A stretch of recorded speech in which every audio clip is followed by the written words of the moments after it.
Girl, what is it slowing down for a red light? Hey, there's a light pole out front. Hi, folks. Welcome to the internet here. We are back for the Bible study again. And we always start this with the prayer, so let's do that now. Father God, again, we come before you. Lord, our whole purpose is to study your word, to give you glory. As with worship, you are the subject and the object of this exercise. So as we learn about the Psalms, we learn about Corinth and what Paul is trying to tell the people. The most important thing, Lord, is that we learn about you and how we should worship you and how we go about ministering to your children and to the world, how we behave. As the Corinthians were learning as a first generation church. So bless this time, we ask. Give us insights and discernment. There's some very hard passages in Corinthians this time around, and I'm not really sure where we're going with it. So we need you. Guide us and give us insights during this hour. In Jesus' name we pray. Amen. Should have said a quick prayer for the choirs too, because they're all started up tonight. Dog choir and vocal choir. So this week we're finishing out the month. We were Psalm 119 through 134, and we're still in 1 Corinthians. Wow.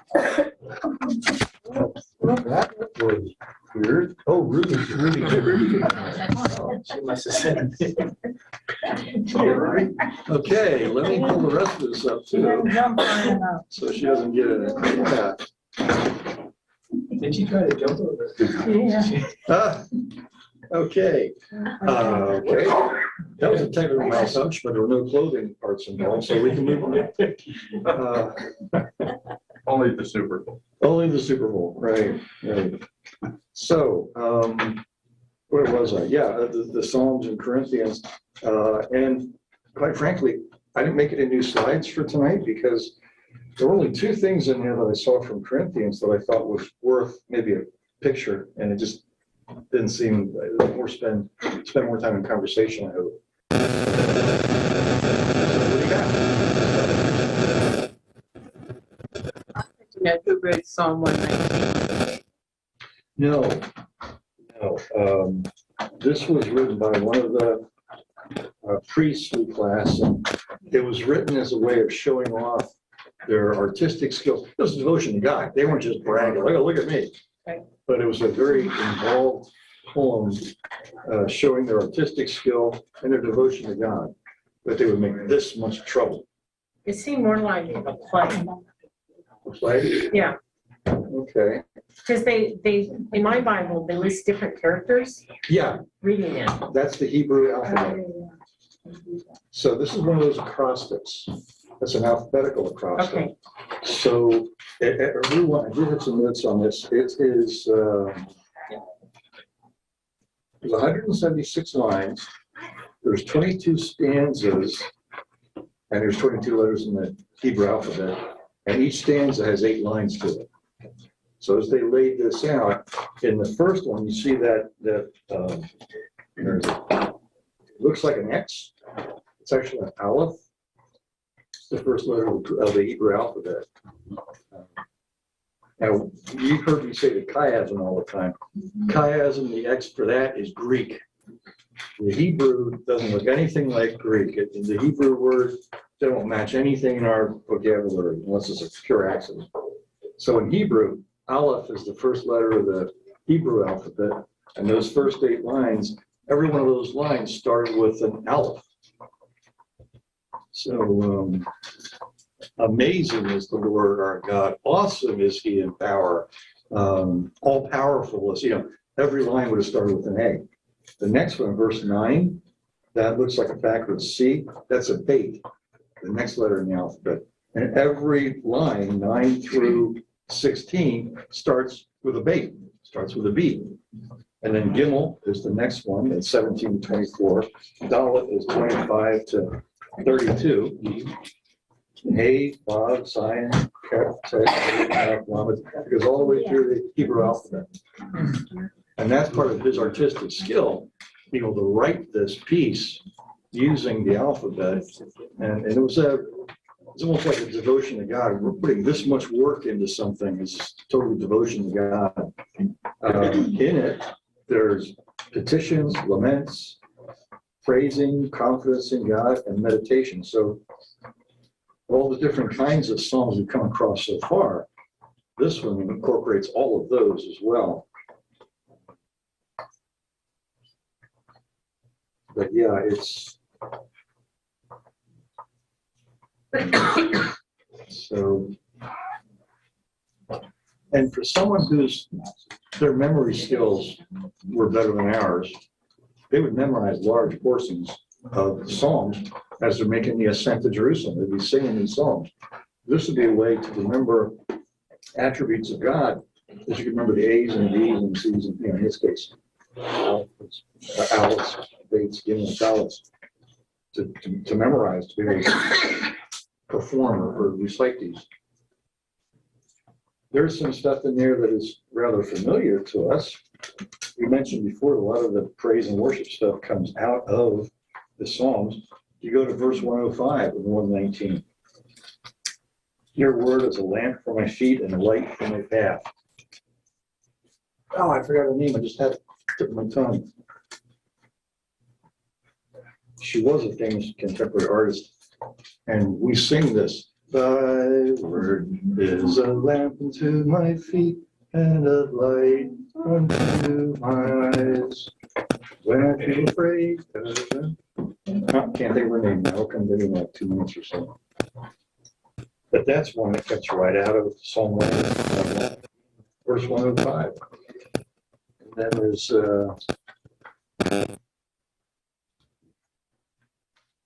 that's when I pulled it from there. Yeah, so that's 119. That's about all I can tell you about that. Very elaborate piece. Thank you. Yes, Amy Grant. Thank you, Google. I'll take it. I'll take it. Any other comments?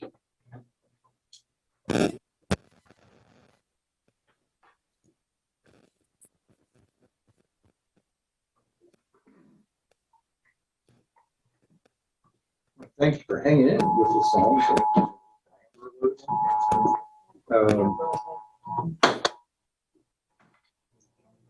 A lot of times it seems like they're saying the same thing, kind of. But then if you just had the words to our hymnal, you know, saying a lot of the same things. Imagine a different meter and the tempo and the different musical instruments they would have used, and all of a sudden it just flowers. It would be so much better. I'll have to ask about that when we get to heaven. Here's some of this done. Anybody else in the songs? Anything else? Do you know what a song of ascents are? Psalm 120, 121.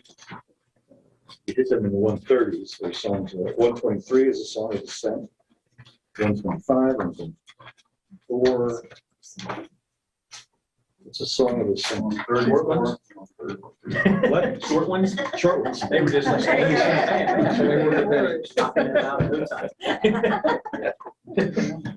They're out of breath as they go up to Jerusalem. These are songs that were sung as they ascend the mountain to Jerusalem for at least the 3 major festivals of the year they're supposed to attend. And they would have had these memorized. So as a group, as a whole body, they'd be coming along up the trail singing these songs. Well, that's why they're short, because you need to get They need to get the breath. breath. Wow. The message calls it a pilgrim song.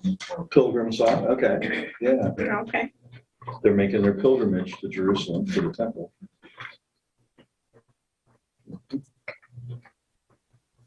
And a lot of these, I've used them for a call to worship a lot of times, the songs of ascents. You know, we come into the Lord, come to the Lord, lift up our praise and voice. It works pretty nice for that. Psalm 120. They're using some phrases that are a big deal, but as I was looking over these things,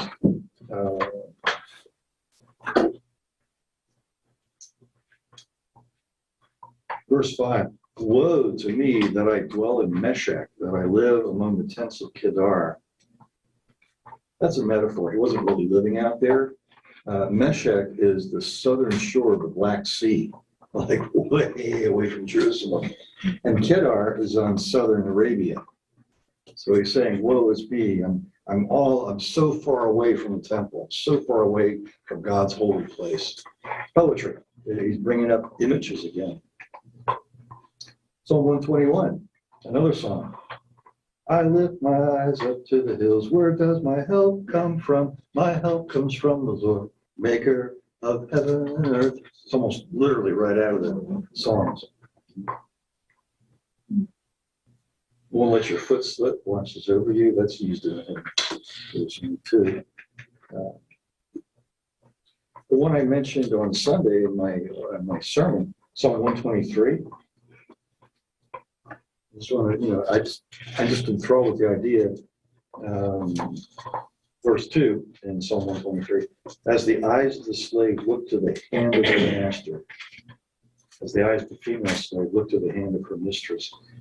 Today, slavery is such a horrible connotation because of the mass slavery that was done in the colonial era and all that stuff. But slavery's been around since like forever. We're going to take your village. We're either going to kill you or you're going to be our slaves. Take your choice. It's all the way through. In this case, for the Romans, in the Greek Roman era, a slave could get you a better status than a freeman. If you're a slave to a wealthy merchant, you're dressing, eating, looking better than a middle-class free person because you represent your master.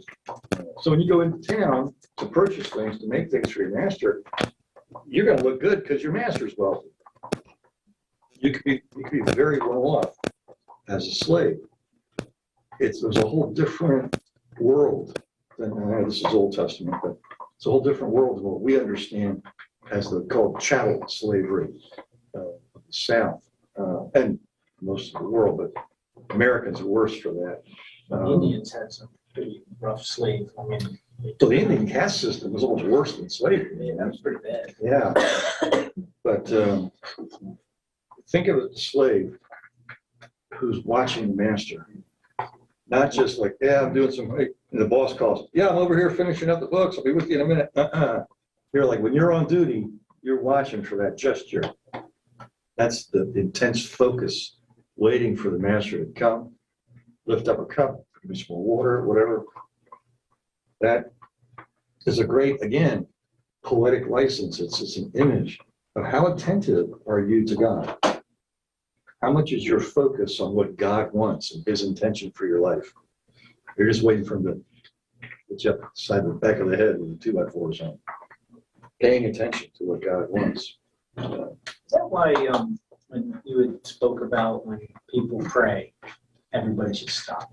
Is that kind of the connotation for that, which makes sense? I mean, to me, it's the respect. Yeah. Now, you're talking to God. Yeah. It's just God we're talking to.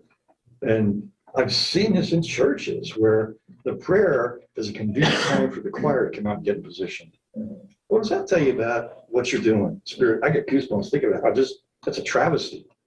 When I see people, especially when we're on camera and someone's praying and you see people moving around the background, they're getting ready for the next part of the show. You know, they've lost that whole concept. Yeah, prayer is just a very touchy subject for me because I think, again, the gravity of what we're doing. We can, and there isn't anybody else that can do that I know of. Christians are the only ones who call their God Abba. We can approach him like Dad. What an intimacy we have, a privilege. And they say, well, familiarity breeds contempt.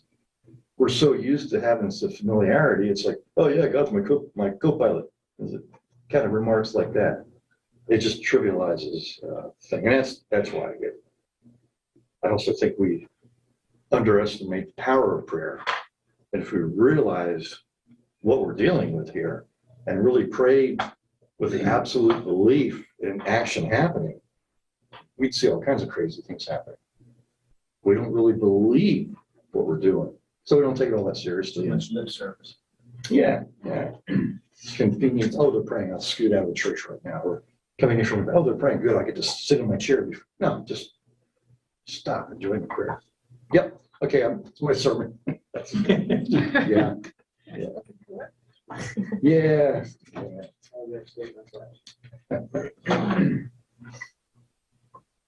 Coming up on Labor Day, anybody catch up for Psalm 127? They try to. As the Lord builds the house, unless the Lord watches over the city, they guard in vain. In vain, they rise early, stay up late. Yeah. And they try to throw that in on Sunday because it's Labor Day. But that also goes for churches because a lot of times churches decide what they're going to do by their budget. Yeah, can we afford that this year? Really needs to be done. Well, the budget doesn't really support it. If it needs to be done, get going. God's going to provide. If God isn't behind what you're doing, if you're counting on other things, then it's in vain. But vanity. Do you know what vanity means in this sense? It's like the Ecclesiastes. Vanity, vanity, all is vanity.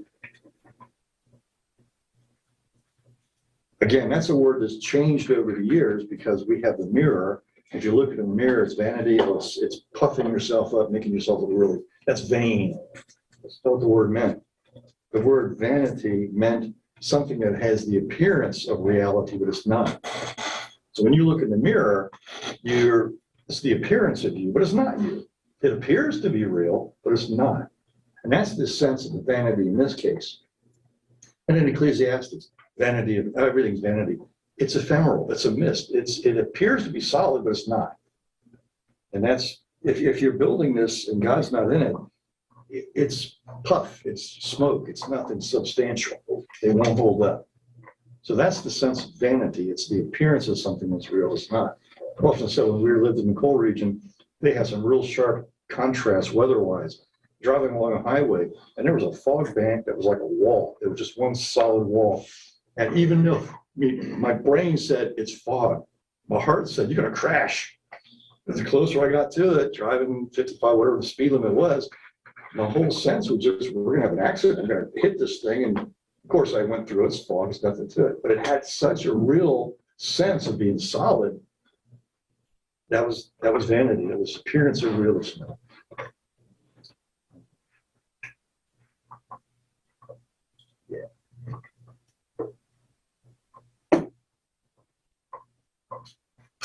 On 133,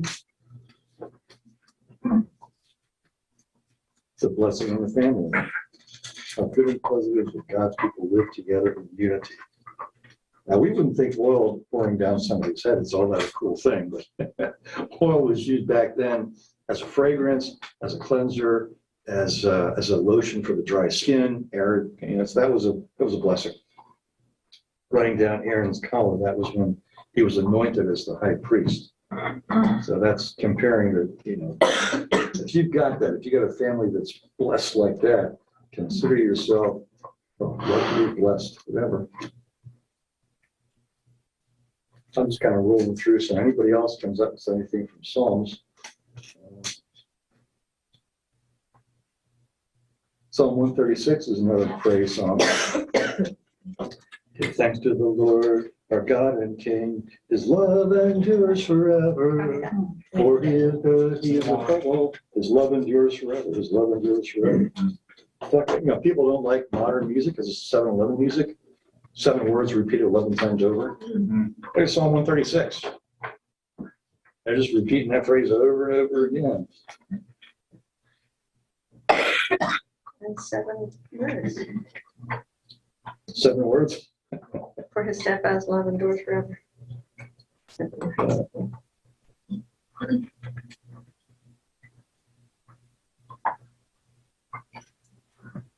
What else did I find here?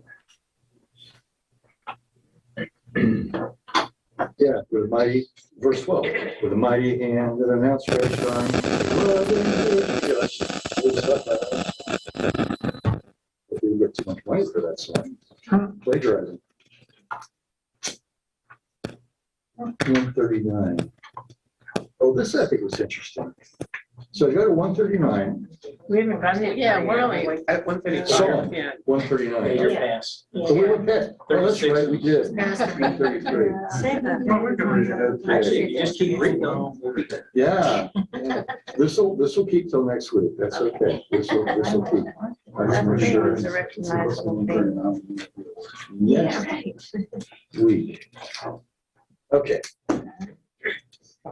Anybody else have anything from the Psalms, any thoughts, any insights about the Psalms?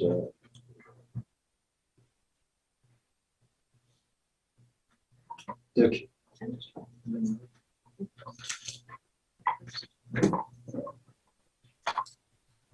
So I'm going to Corinthians.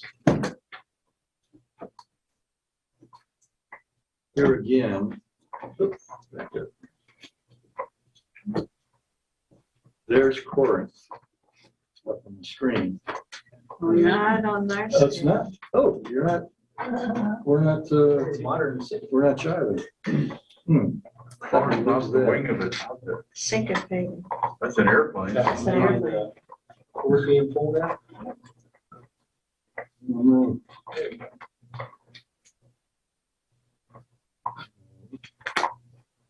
We had it. I guess we just lost it. No, it's not.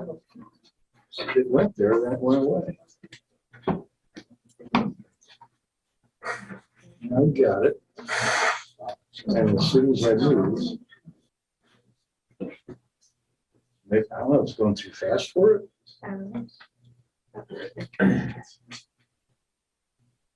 There's Corinth. Corinth. I'll leave it right there. All right. Okay. So again, you can see that narrow isthmus.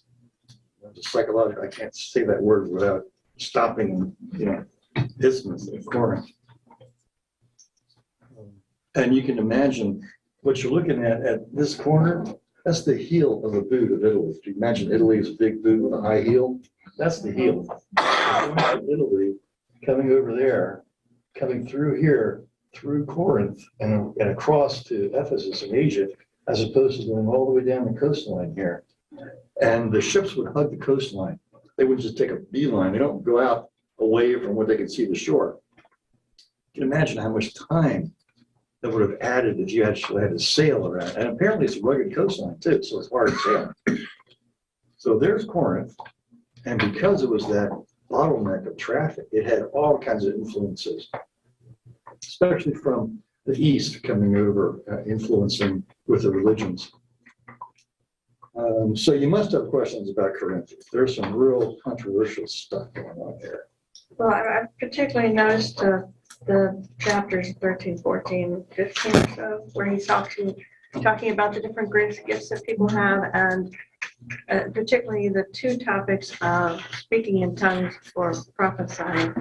Okay, now I think your deal kept going too far. Yeah, did I? Yeah. No. Yep.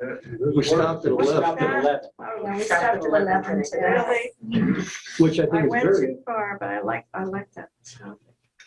well, now you got too far, girl. I'll That's save it. gone over the line. And actually, it's very good. Next week, if you look at 12, 13, and 14, they're a set. Chapter 13 is called the love chapter. Yeah, We'll get that more deep. they're famous. But that's almost every wedding you go to. If the guy's not very inspired, they go to that one. Love is patient, love is kind, love is does not hand. Was not at all meant for weddings, but there it is today. Thing is, we divorced that from chapter 12 and 14, and they need to go together. So next week, 12, 13, and 14, that composes a whole set when he's talking about orderly worship, and it all goes together. So come back to that next week. I liked how in 11, I was talking to Tim about this yesterday. It was about as for women came from man, and I thought, uh-oh, we're gonna have some problems here. And then it said, but all men come from women. I was like, Yeah. oh, they got us there. Yeah. It just seemed like it was a very modern feel, instead of the, women were just second-class citizens type thing. It was a real modern feel of women are kind of on, pretty much the same level as men, because men come from women. Yeah. One woman came from a man, and then the rest of the men came from women. Mhm. Yeah. But it can't get past the subservience of women needing to have their heads covered, Well, whereas they're shamed. Yeah, but there was a thing about the men too, when they shaved their head, they had to kind of, but that was more Old Testament, I guess. Well, the men in this era, like when Paul had his vows, or the Nazarite vows, for example, he wouldn't shave, he wouldn't cut his hair. So otherwise, long hair wasn't appropriate for a man. We're talking long hair, like my hair wouldn't be considered long. It's not like you see these pictures of Jesus in the 70s with Yeah. shoulder length hair. It's like, no, that wouldn't have been. Yeah. The Greek and the Roman idea would have been really short hair, kind of like yours, because you go to war. You need helmets, you need hair like that. But for your civilian, they would have carried the same idea. Maybe think of why guys don't have beards today. You know why they don't have beards and mustaches? It's hot. That was World War I. The masks from gas warfare. Oh, it had to Any seal proper man would have had a beard. An adult male would have had a beard and a mustache. But they had the seal for the gas, so they shaved it off, and then it became the thing. It was the warrior, the soldier. Had to be able to put the mask on. I always thought long hair on a man meant you shouldn't have mentioned wear long hair. They didn't have like razors like they do nowadays. They wouldn't be able to trim above the ear and stuff so well. So maybe that is a way. Clamshells? Sort of maybe that's considered short hair back then. Well, they had sharp objects. Well, They could, yeah. The thing is, I think really what's going here, part of the reason I didn't get any slides up, I spent this afternoon trying to tease out this thing about men and women, and Paul elsewhere makes great links. He finished up in Romans where he gave Junia the name as one of the apostles. It's definitely a woman's name. So he does regard women as authoritative. Earlier, he says women should be quiet in church. And now he's saying if they prophesy, they have to prophesy with their head covered. He just said, well, they can't prophesy, you tell them not to say anything. So he's not talking about a universal mandate for men everywhere. This is what they call an occasional letter. There were occasions, in this case, there were problems at Corinth, and he had to address those specific problems. So the idea of the women being silent in church, go home and ask your husband, it must have been something that the guys would have known, but the women didn't know because they weren't used to this kind of worship service. So in that case, that's the occasion of a specific issue that's disrupting worship. Worshiping with your head covered as appropriate submission.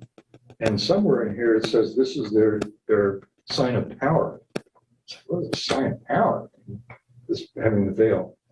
Being under the veil means you're a married woman and you're under the power of you have power. You're not just a widow out there with no one covering you. So your covering shows your authority in a way, where a virgin wouldn't have. She wouldn't have had this. And the coverings weren't like you see in the Middle East now, where it's just this burqa kind of thing. Their coverings would have been fancy veils, almost like tiaras with pearls and stones cut into it, covering their hair. It would have been ornamental, according to the status of how wealthy you were. The only thing that comes down to making any sense out of this for me is, again, we're in Corinth, which is influenced by all the different religions. I didn't get a chance to look this up because I was working from home and I don't have all my resources there. I think the oracles of Delphi, the god of Delphi, would go into the mountains and there was steam coming, volcanic. So they'd go in there, they'd come back and they'd have these oracles that God spoke to them. When they came out, they were all disheveled because they had just been in the presence of God and, they're all worked up. So the thinking is women would attempt to prophesy on the same manner they did when they were pagans. So their hair would be disheveled. They wouldn't have the appropriate covering for the women because they're trying to mimic this other oracle stuff. We do know that's true when Paul starts off in Corinthians, he's kind of sarcastic, he's mocking them. Oh, you guys are so wise. I wish I had your wisdom. You don't need any education at all. You're so brilliant. He's mocking them, being sarcastic. The thinking is they were trying to do the same things they were doing in the pagan religions, bring it into Christianity. And next week, we'll see that again with the speaking in tongues. Because again, the oracle speaking in tongues, that was a status. If you know more and you're able to do this, I'm better than you are because I speak in tongues. So he blasts that next week. There's 1,000 words in tongues isn't worth 10 intelligent words. So he really knocks that down. The understanding is in Corinth, they thought this was a big deal. Look at me, I speak in tongues, I'm special. Look at me, I'm a woman, I have status now in church. And look, I'm all disheveled because just God took over me. It's like, no, cover yourself up. Basically, dress appropriately. Don't try to mimic these other disheveled hair looking things. Cave at Delphi too, you spend 15 minutes in there and you're higher than a kite. Yeah. Oh, From the fumes. yeah, it's Yeah. really strange. I think your other map shows where Delphi is. Ah, that was Delphi above it. Okay. Yeah. We were there. It's Above it. like due north. You get high as a kite? There's No, we didn't know.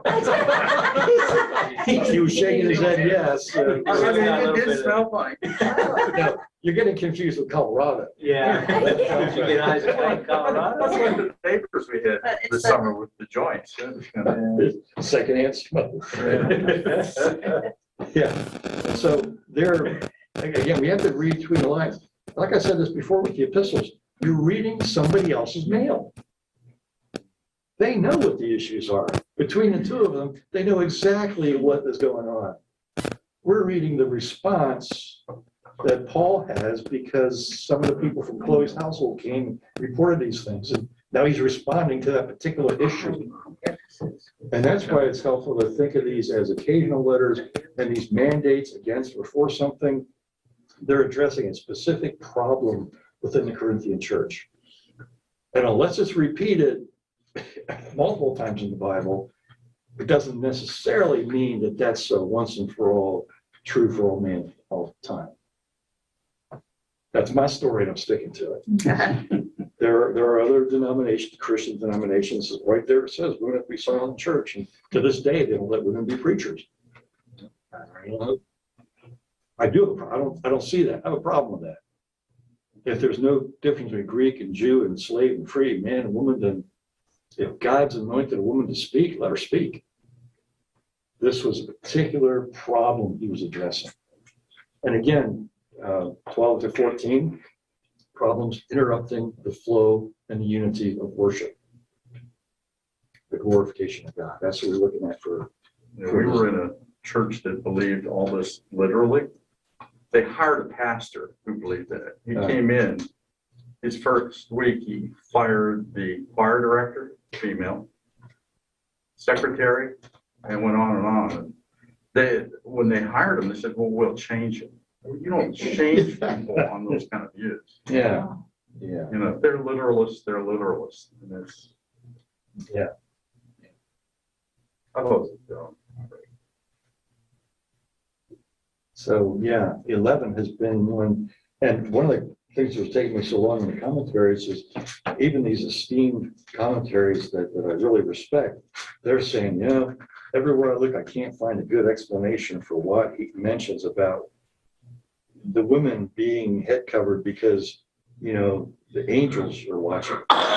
Yeah, what did that What mean? is that? That's the thing. The guy went on for like a whole paragraph. Right. There's all kinds of speculation, but it might mean no one really knows.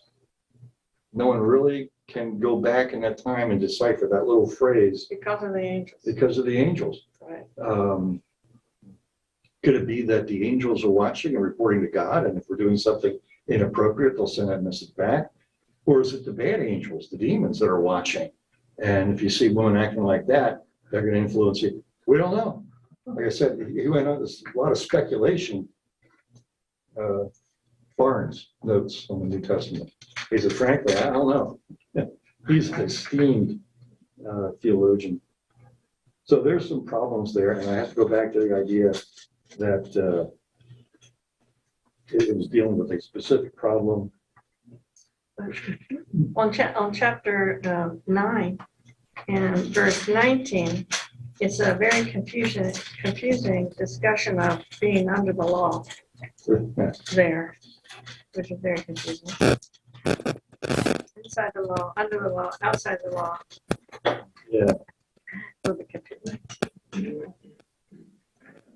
Am I not free from God's law, but am under Christ's law? Well, Christ is God. He's referring to the Old Testament law versus the law of blood, which is in Christ. His willingness to do whatever it takes to win someone to Christ, which is kind of like, almost sounds duplicitous, but he's not saying it that way. He's not a chameleon. He just doesn't bend any which way the wind blows. But if I'm talking to Jews, well, all right, if I'm talking to someone who doesn't believe you should drink alcohol, I'm not going to argue that. When I'm hanging out with them, I won't drink alcohol. If I can possibly win this person to Christ, I'm not going to let that interfere with it. So you're talking to a Jew and they feel you're not allowed to eat certain kinds of food.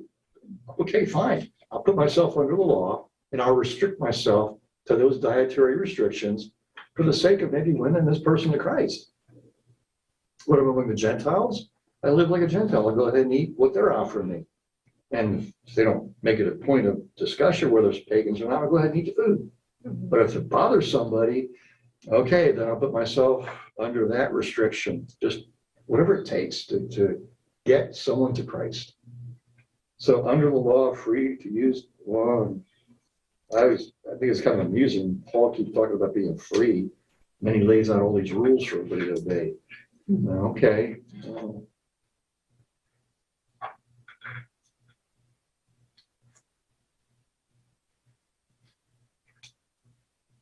Need for self-discipline. Oh, that's something I wanted to.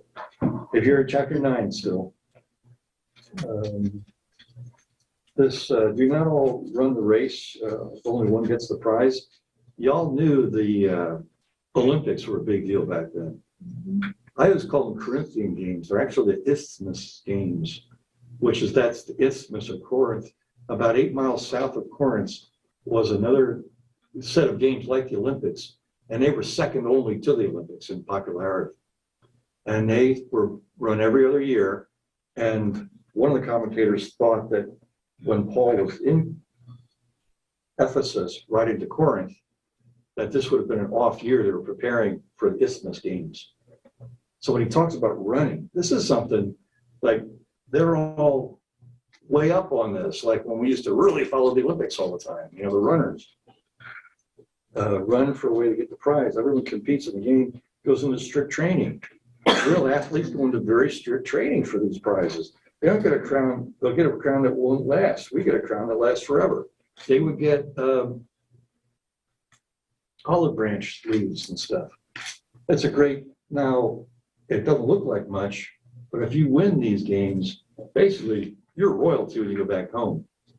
You would like marry the mayor's daughter or something. You were top notch. There were all kinds of honors, tangible honors that go with it. But basically, you're winning a crown that wilts. So he's contrasting something the Corinthians would have been intimately familiar with. These games were big. People from all over the known world would come to these things. Run like someone running. I don't. Running was a big part of it, right? And I don't run like someone running aimlessly. They didn't have a finish line to cross in a ribbon. They had a pillar. So when they're getting to run, they're aiming towards that pillar. Their focus is that pillar. That is later on in another passage uses, I run for Christ. Christ is the goal. That's what he's focused on. He's not running aimlessly. He's running for Christ. The other thing is about boxer beating the air.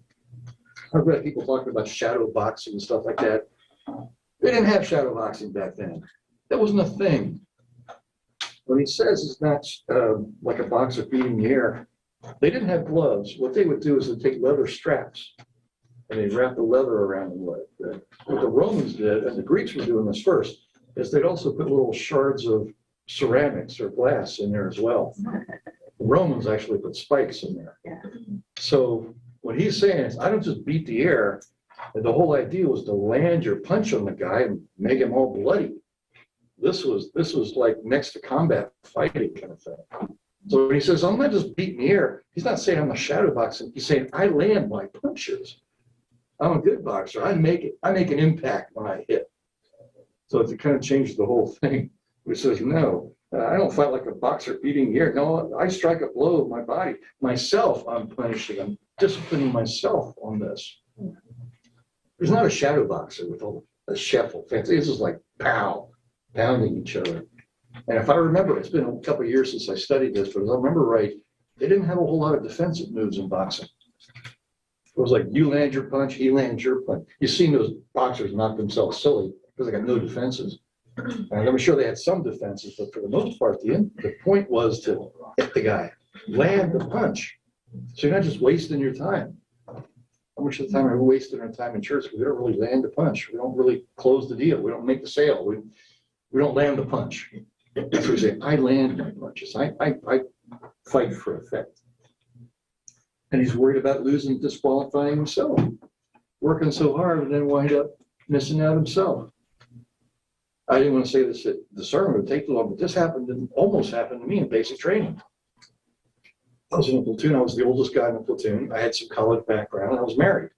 So they put me as the platoon guide in charge of the platoon.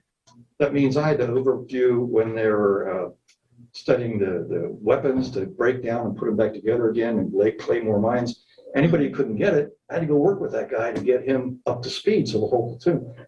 Well, when you're doing some of these things like field stripping an M16, you're timed. You have this muscle memory, you got to do it a certain amount of time. I almost blew it because I didn't have enough time practicing myself.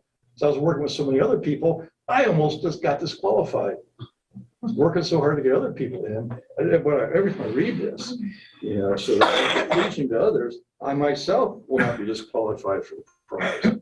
I came that close to having to repeat basic.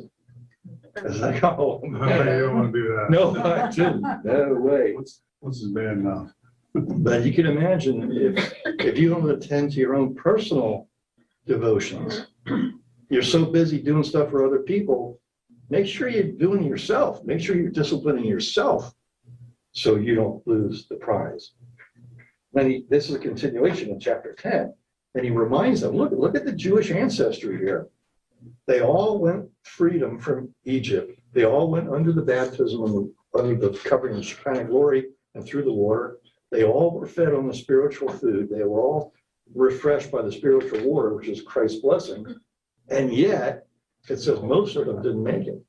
2 of them made it. Caleb and Joshua made it. No one else did. They all fell short. They never saw the blessing. So he's saying in the end of chapter 9, I'm worried about this for myself, and y'all better be careful too. You think you're standing firm, watch out. You need to discipline yourself. Then it goes into the feasts and so. 10:20. We talked. Spence, I think you were concerned about the demon things. She's on the chair. It talks about in chapter 10, verse 20.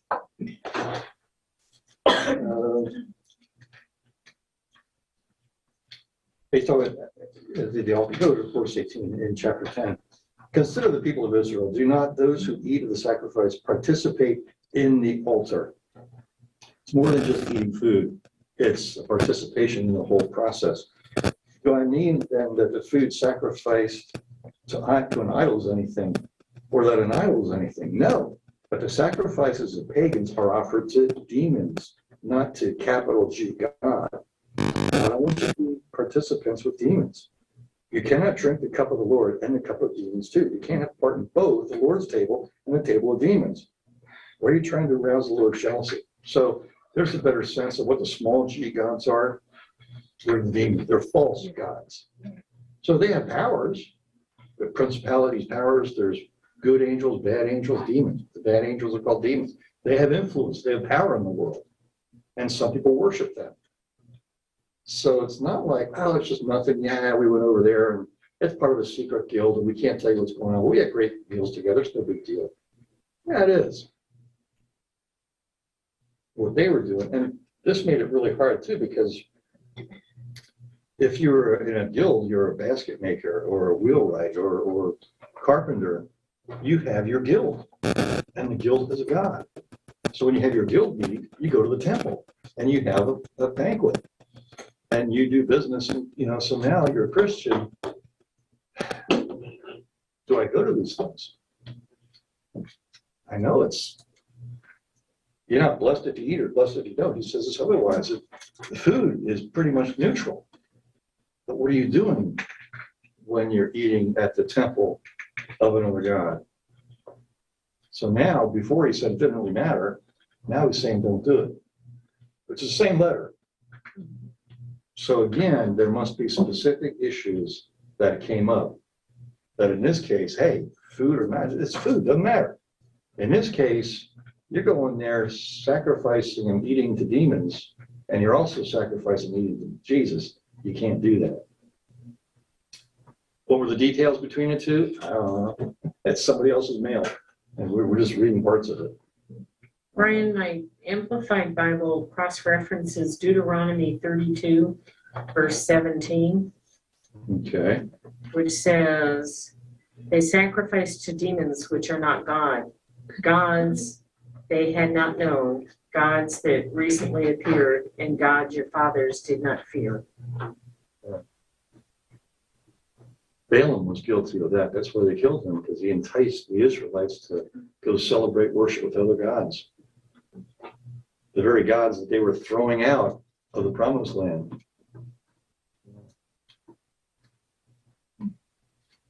So I don't know. Maybe people thought this was like a lucky charm, like it couldn't hurt. There was a movie years ago called The Mummy, not the old black and white, I mean the more modern one. And the Egyptian guy was like the guide. He's got the crescent, he's got the Star of David, he got all these things, and the mummy coming up, he pulls these up, and he finally pulls up the one mummy recognizes, like, okay, he didn't kill me, you know, it's for good luck, you know, what could it hurt? I got this, I got that. So I worship Jesus, and I go here, and I worship there, you know, the more the merrier. No, you're not worshiping gods, you're worshiping demons. You got no business doing that. That makes sense to me. I can understand that part of it. How many times the Jewish people went back to constantly going back to the idols.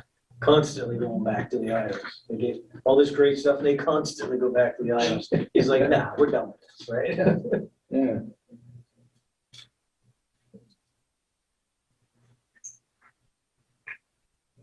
Just reading something here in this commentary, I didn't have this when I was studying it.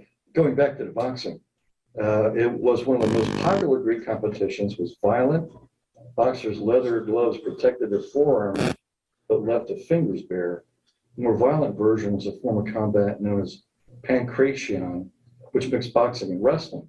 The only rules were against gouging the eyes of one's adversary and biting. That's the only rules, just no gouging, no biting. That would take you out pretty quick. Yeah, that's, Gouge eyes and you're done. yeah. So, yeah, that's about When the whatever. leather went all the way up to here to kind of protect you. But yeah, I mean, reading somewhere else, they put shards and stuff in there to really, yeah, that's not quite boxing today. Unless, what's his name? What's MMA today? Yeah, that's, I mean, that's about the only two things you can't do. yeah, Tyson, I was like, yeah, in that case, you can bite. Yeah. Well, he was supposed to. Okay, I want to leave that up there. We're in through 11 today, which means we're coming back out of the center. And 8 to 11, the main thing is by eating food sacrificed to idols, what's appropriate and what's not. Earlier, we're talking about men and women at home, and the marriage issues. And now from 11:2 to the end of chapter 11, we're moving into men and women and home ministry issues. 12 to 14, abuses in the church. 12 to 14 is talking about corporate worship. At the end of 11, we go into the taking of the bread and the wine. Yes. And I mean, the way they say is on 27 says, therefore, whoever eats the bread or drinks the cup of the Lord is unworthy in an unworthy manner. Does that mean just kind of going through the motion? Absolutely. So if you're not really paying attention and praying and really doing this in the name of Jesus, you're just kind of going through the motions and showing up to church for a social thing. Yeah. Because it was kind of weird the way they said it. I mean, it was almost like you got to do it this way, not that way. Yeah, it is. That's exactly what he's saying. Because what does he describe earlier when they're doing it? It's like we have a potluck dinner. Yeah. You know, we're going to wait for me. Oh, no, I brought this bacon and stuff. I'm going to grab it. Start eating mine a while. And we got this wine in the store, so we're going to load up on this a while. And the other guy's coming there late. Oh, it's all gone. Sorry. You know, the crab salad was already eaten. You know, everybody's taking care of themselves. It's supposed to be a love feast, sharing together. and you're getting drunk and you're feasting and you're pigging out on this food, that is an unworthy manner. That's bringing condemnation on yourself. So nowadays, remember by church history, right? There were so many abuses and excesses. That's why they stopped doing them for the most part. And just went down to the body and the blood. Early in church, you'd have had love feasts on a regular basis. Get together with the body, share a meal together. So now, if you're going through the communion ritual, because it's the first Sunday of the month, and that's what we do the first Sunday of the month, and you're thinking about what you're having for lunch, and you're wondering the grape juice doesn't really taste all that good, and you're unworthy. You're spitting on the whole principle. That's what the thing is. Now, we don't refuse communion for anybody. The early church did this. The revivals and stuff. They had a revival. The preacher would go around and interview everybody. And Cindy, if I think you're appropriately right, I'll give you a token. Okay. And Big Sunday comes along, we have communion. If you have a token, you're allowed in. Dick, I'm sorry, you're not up there. You don't get a token.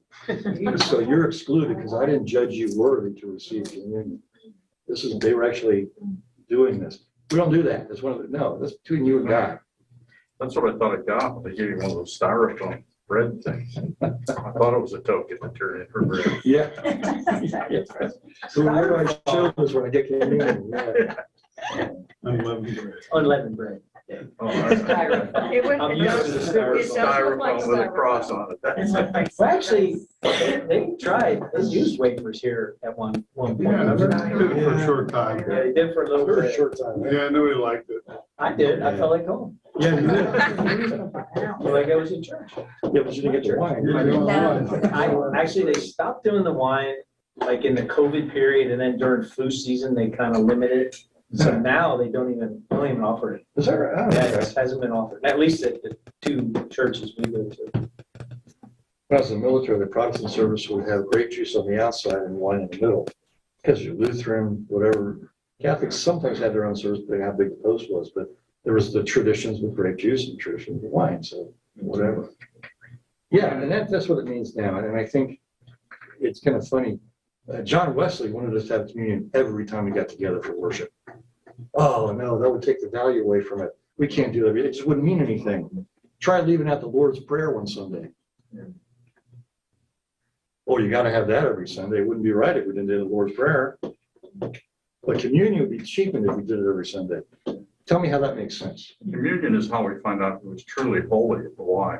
Hey, Because those chalices we have, there are chalices Yes, with wine okay, on one yes. side.